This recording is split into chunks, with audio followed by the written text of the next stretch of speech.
Have you ever felt like your brain simply refuses to shut off? While others seem to glide through life, you are stuck analyzing every detail around you. You do not just walk into a room, you read the atmosphere. You notice the subtle shift in a friend's tone or the flicker of hesitation in their eyes. This can feel like a heavy burden to carry.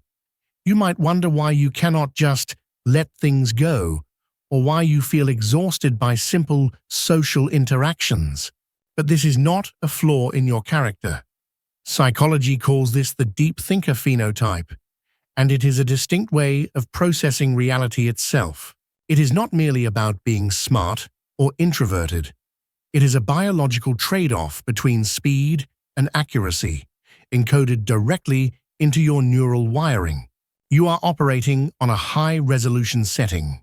You process physical, social, and emotional stimuli with an intensity that others simply do not access.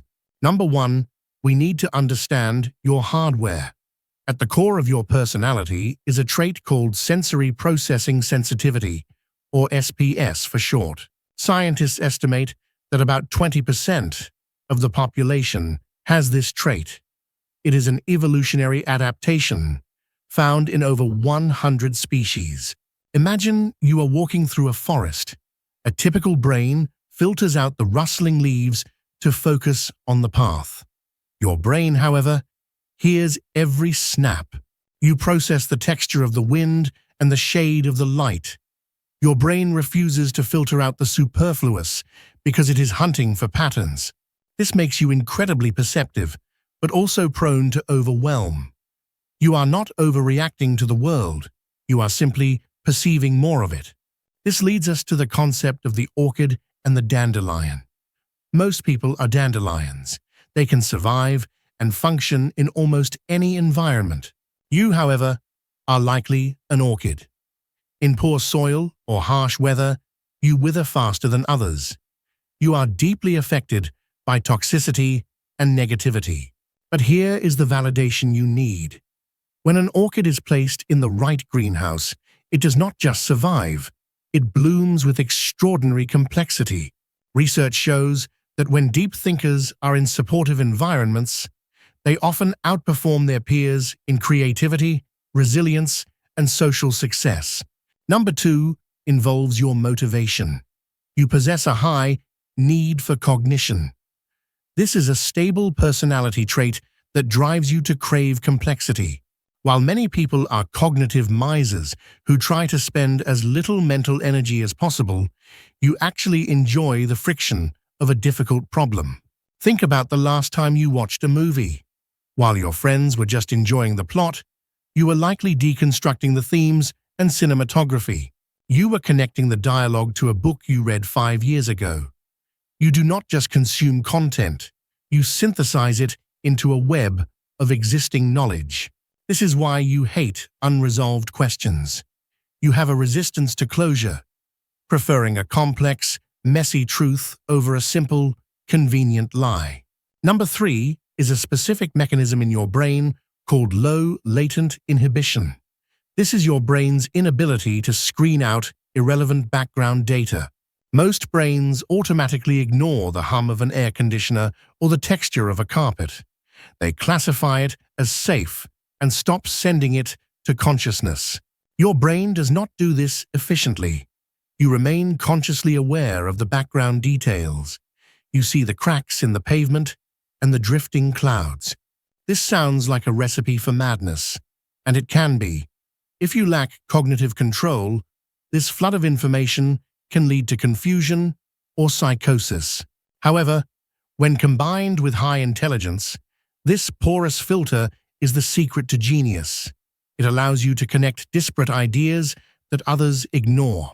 You can solve complex problems because you noticed a variable that everyone else filtered out. You are seeing the invisible threads that bind reality. Number 4 explains your mental chatter. Neuroscience has identified the default mode network, or DMN. This is the brain network for self-reflection.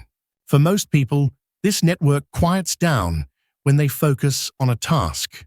For you, the DMN is hyper-connected, and often remains active alongside other networks. This is why you have a constant internal narrator. You are always running simulations, replaying the past, or projecting yourself into future scenarios.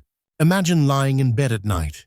Instead of sleeping, your brain begins a high-fidelity replay of a conversation you had 3 years ago, analyzing it. You are not doing this to torture yourself. Your brain is trying to extract lessons and predict future outcomes to keep you safe and socially competent. Number 5 is where things get difficult. You are likely a maximizer rather than a satisficer. This governs how you make decisions in daily life. A satisficer looks for an option that is good enough and moves on. They buy the first toothpaste that looks okay. You, however, need the absolute best. You feel compelled to analyze every variable. You read reviews, compare ingredients, and simulate the long-term utility of every possible choice you face. This leads to the famous analysis paralysis. You stand in the grocery aisle, frozen, because your brain is treating cereal like a life or death choice. This happens because you see the potential in everything. Your high sensitivity makes you acutely aware of the risks of making the wrong choice. While you often make objectively better decisions, you paradoxically enjoy them less. You are haunted by the counterfactual, the road not taken. You must realize that this perfectionism is not a moral failing. It is a side effect of a brain designed for precision in a world that demands speed. Number 6 concerns your social life. You probably have a deep aversion to small talk. You might even feel physically drained by polite, surface chatter. This is not because you are antisocial. It is a matter of cognitive economics. Your brain craves high-density information and complex schemas. Talking about the weather offers a low return on investment. It does not allow you to use your high-powered processing engine, so it feels like stalling. You crave dyadic interactions. You want to sit with one person and dive straight into their trauma, their philosophy, or their view of the universe. Research validates this. Happier people tend to have deep conversations. But because society runs on small talk, you often feel alienated or awkward. You might feel like you are too much for people. You notice things they deny, like a hidden anger in their voice, leading to accidental gaslighting. People tell you that you are overthinking it, when in reality, you are just seeing what is actually there. You are watching the movie in 4K resolution. Number 7 explores the dark side. Rumination. Because your memory networks are so rich, you can easily get trapped in negative feedback loops. Your ability to analyze is a double-edged sword. You try to solve your emotions like a math problem, thinking, if I analyze this sadness, I can fix it. But emotions are not logic puzzles. This leads to a state called existential depression. You see the gap between how the world is and how it should be. You perceive the suffering and hypocrisy of society with painful clarity. This is not a chemical imbalance. It is a rational reaction to a broken world. Polish psychiatrist Kazimierz Dabrowski called this positive disintegration. He argued that falling apart is necessary to rebuild a higher self. Your despair is often a sign of growth. You are breaking down an inherited worldview to build one based on your own autonomous, self-chosen values. Number 8 is about your professional life. You thrive in deep work. This is a state of distraction-free concentration where you push your limits. However, the modern workplace is hostile to you. Open offices and constant notifications destroy your ability to synchronize your neural networks. You suffer from attention residue. When you switch tasks, a part of your attention remains stuck on the previous problem, reducing your intelligence.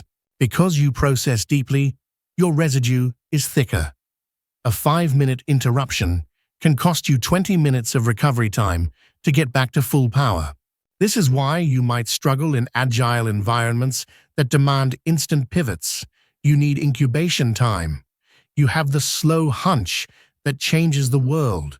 So, how do you flourish with this architecture? The goal is not to stop thinking, but to manage the overhead of your high-performance engine. First, you must curate your sensory diet. You need solitude not as a luxury, but as maintenance. You need silence to clear the metabolic waste in your brain. You must practice cognitive diffusion. Learn to observe your thoughts without fusing with them. See your internal narrator as a voice, not a fact. When you catch yourself spiraling, tell yourself, I am having the thought that I am failing, rather than I am failing. Create space for the observer. Second, embrace satisficing for low-stakes decisions. Make a rule. For anything costing less than $50, pick the first good option.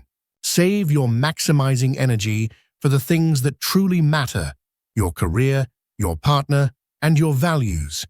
Do not waste your horsepower on the trivial. Finally, stop apologizing for your depth. The world is optimized for speed and brevity, but it is desperate for the insight that only you can provide. You are the visionary who sees the interconnectedness of systems. You are the friend who offers empathy that feels physically real to the recipient. You walk a razor's edge between the madness of uncontrolled input and the genius of integrated insight.